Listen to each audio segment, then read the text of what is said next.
Hello and welcome. Let's see a bit how this live session is gonna go. It's the very first time for me that I do something like that, so it's going to be a new experience for me as well. And as soon as you arrive, if you want to comment that you are here, so I know that someone is with me. And meanwhile, I want to acknowledge that is the very first live session of our association, New Wellness Education, and more specifically the very first live session of Learn Well project. So I'm very pleased and honored to hold that, and I'm going to do my very best to provide the best contents and a nice time, at least for you who are going to follow it.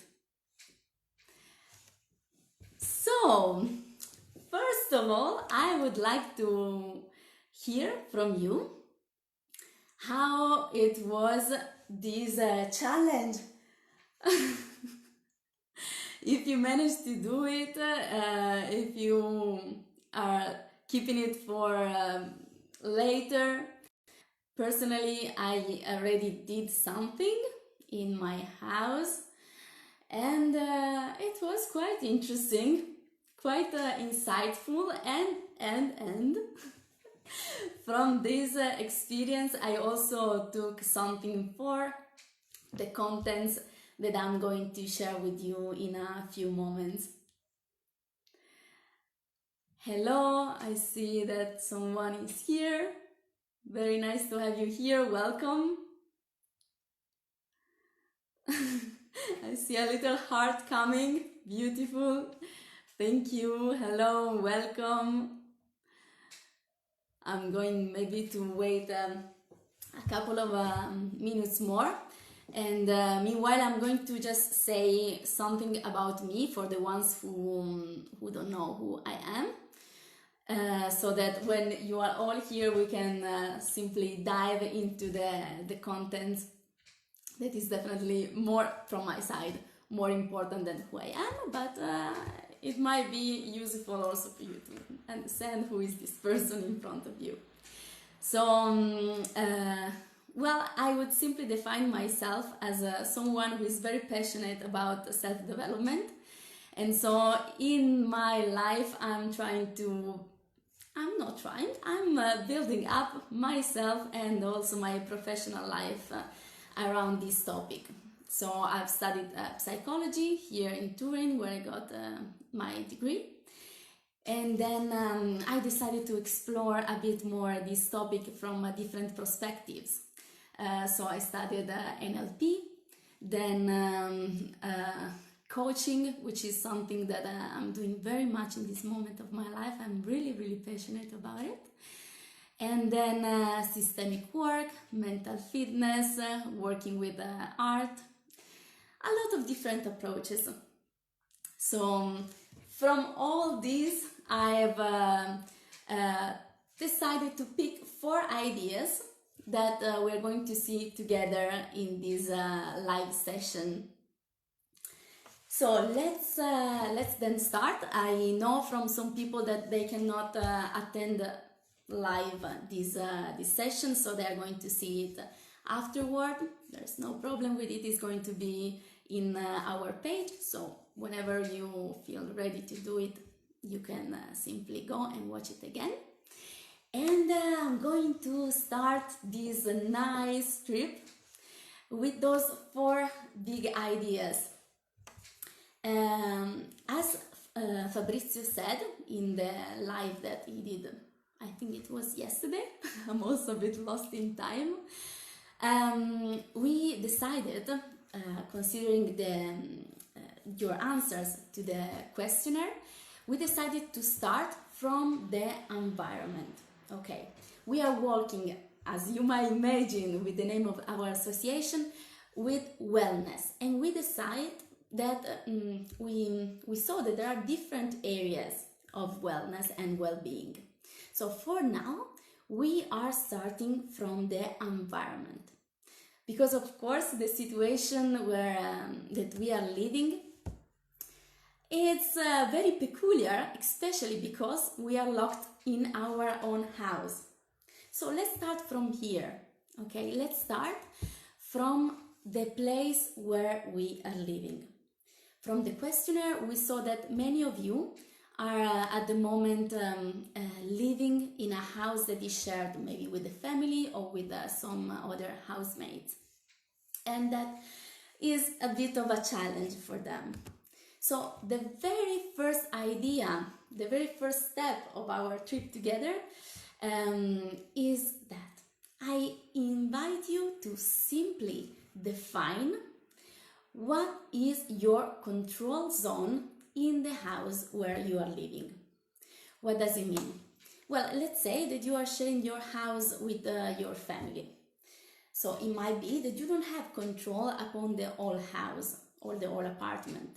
But I'm pretty sure that there is at least one place in the house that is completely yours.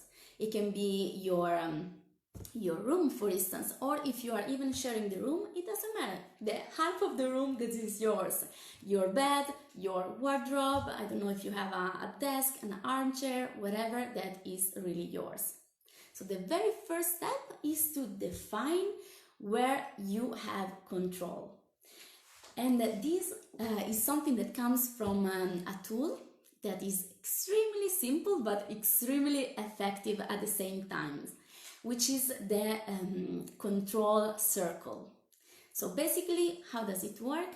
Let's say that you are a little dot in the middle, and around you, you have a circle. The circle around you is the circle of control. In this circle, there is everything that is something that you can, that you have power upon. So you can decide to change it, to modify it, to keep it or leave it. It is just up to you. You don't have to check with anybody else if it is okay, if you're allowed. It's just upon you. It's in your control. So for instance, for the example of the house that we are now taking, it is the room that is completely yours. You can do whatever you want in it without asking the permission, right? Then, so it's you, the first circle, and the second circle. The second circle is called the circle of influence, and it is the space that holds all the things that you let's say can change, but not by yourself. You have to check also with someone else. There are also other aspects that are influencing it. So for instance, for the example of the house, let's say that you have some common spaces, as usually it is. So the kitchen, the living room, or whatever, where you have a little of control, but it's not just about you to change it. So you have to check also with your housemates if it is okay for them to change. And then you can make some improvements maybe in it, okay?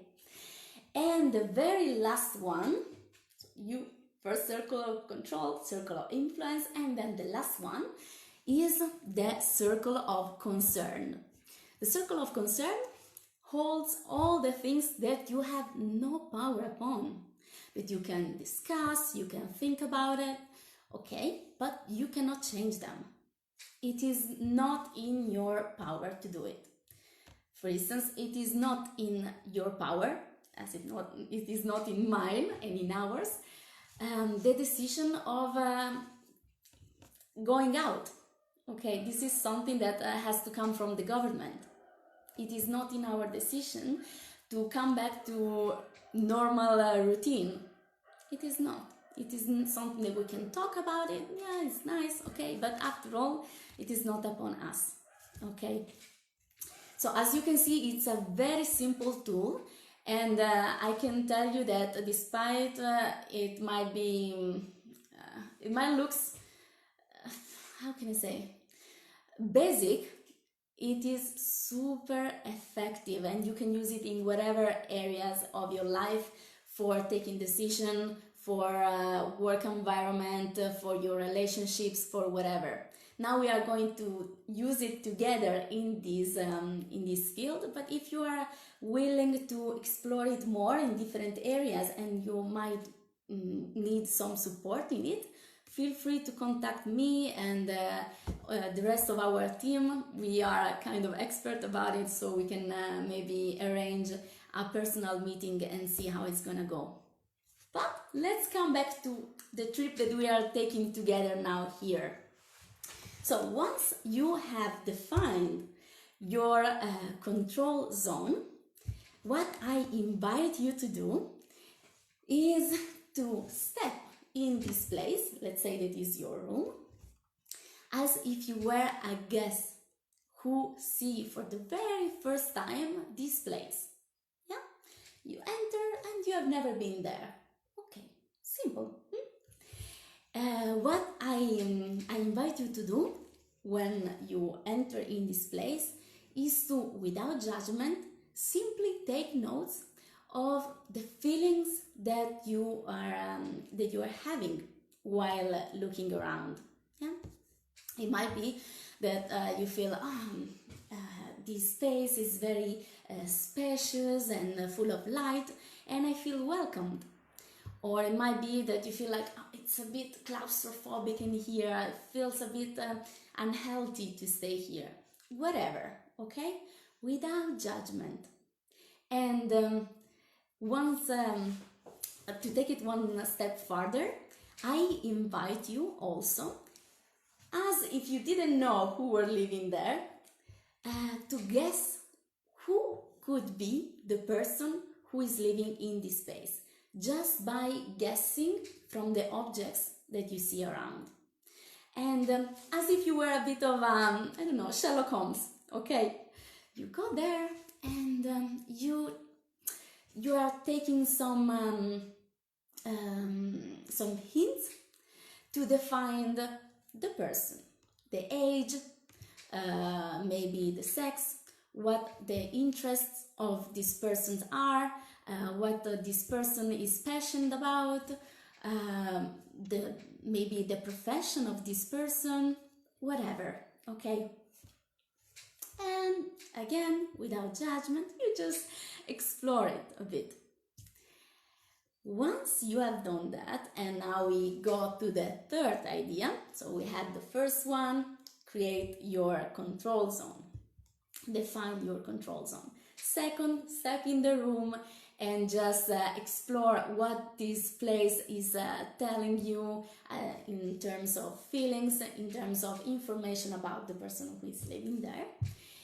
And with the third one, we are gonna have some fun, yeah? So what I really invite you to do is to explore this space with a different point of view. So, for instance, it might be that you've never stepped like standing still in your desk. Yeah, let's do it then.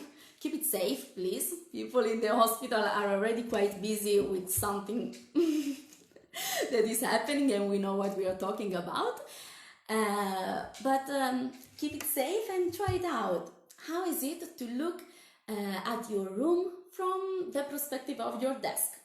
Yeah, or what can change if, for instance, you move your furniture and you move the bed in a different position, or if you go outside the room and you look from you look at inside from your balcony or your window or whatever, just to play around, yeah, and see. Again, without judgment, just acknowledge what feelings, what emotions are there, and perhaps you might see that if you move some objects, different feelings will come to you.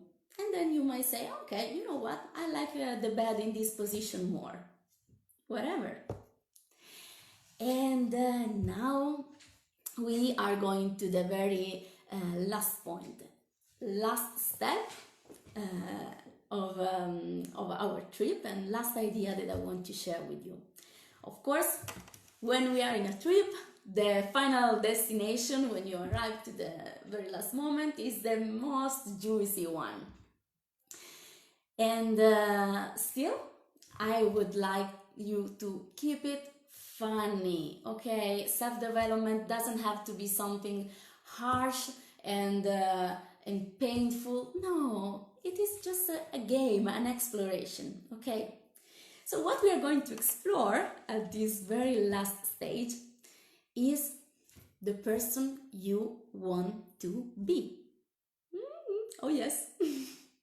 So what I invite you to do is to think, or if you want to write it down, choose the method that fits you the most, to think about what is the person that you would like to be and how you would like other people to see you as well. Yeah, what is the image that you would like to express?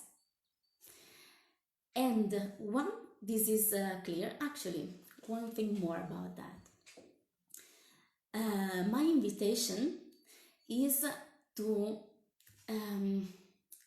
make it colorful. What does it mean?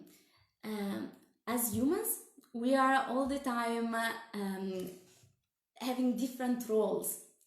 So it might be that in the person you want to be, yeah, you are, I don't know, a student, great, but at the same time, you are also a person who is very passionate about sport.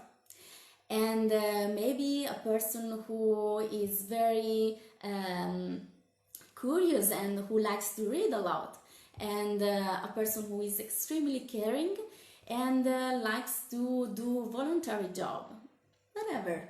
Yeah, a lot of different aspects. You don't have to choose one. Make it as complete and as complex as you like. And don't feel like it is too much. It is okay. Whatever is meaningful for you and whatever is healthy for you to have in order to feel good in your own skin. Once you have this image of the person you want to be defined,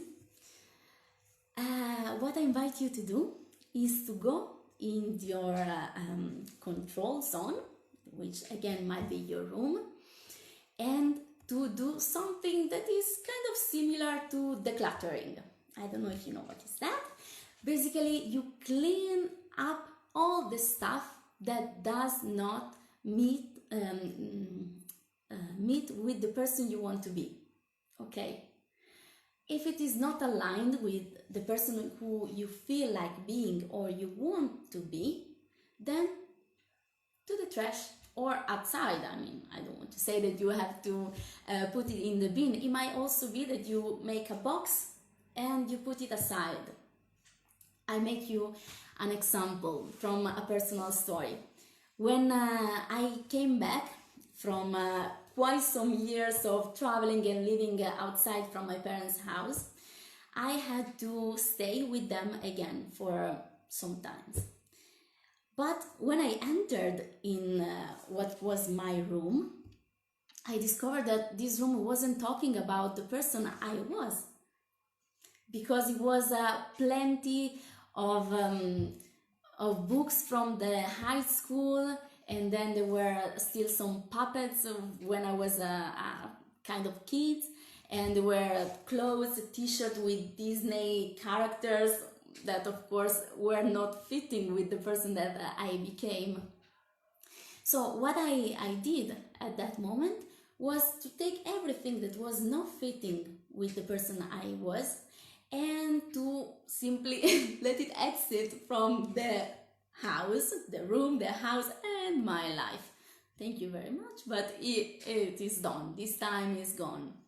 So what we are doing here is to really creating the space for something new to come. And my invitation is to really, I see also some people are joining just right now. I'm sorry, we are almost at the end, but you can see it later. So what we are doing right now is to create the space for the new to come. Really, do not be afraid of leaving apart what is not for you. There was a time when that was right and it was fitting, now it might not. I always say, if you hold your past in with your both hands, it will be very hard for you to grasp the future. The only thing that you can do is to leave it, let it go, and with open hands, something new is going to come. And probably it's going to be what is right for you, what you actually want. You do have a power in addressing what to invite in your life and what to keep. So really make this space and be the protagonist of this journey.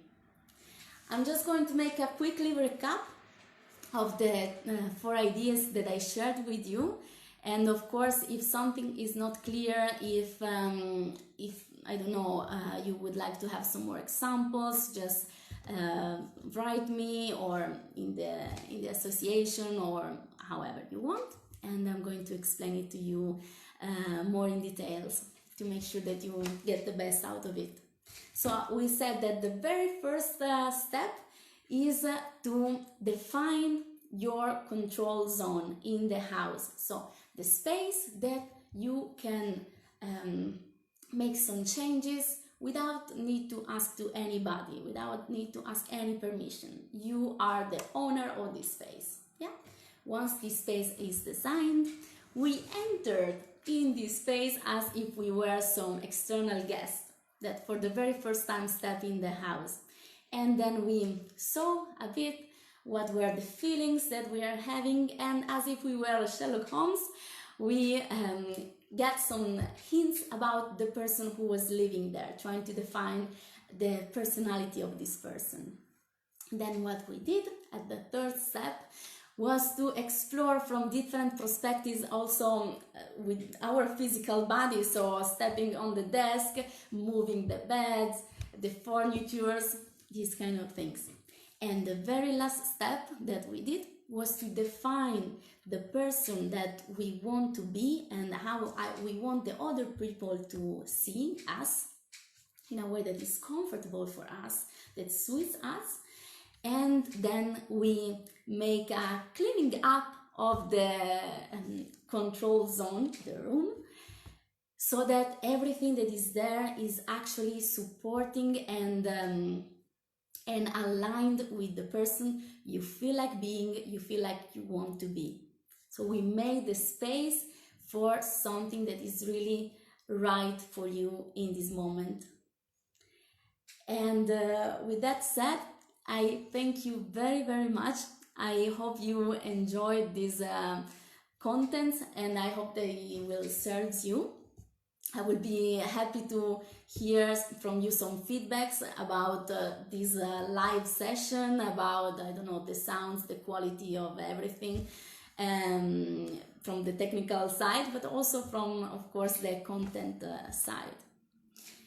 We are all learning all the time, so I will be happy to implement and improve as much as I can. And with that said, I think we are at the very end of the session. I thank you very much for your commitment, for being here with me, for spending your time to improve yourself and making out of this challenging situation the really best. I will do my best again to support you. And meanwhile, I send you lots of love, light, and gratitude. It's been a pleasure. See you soon.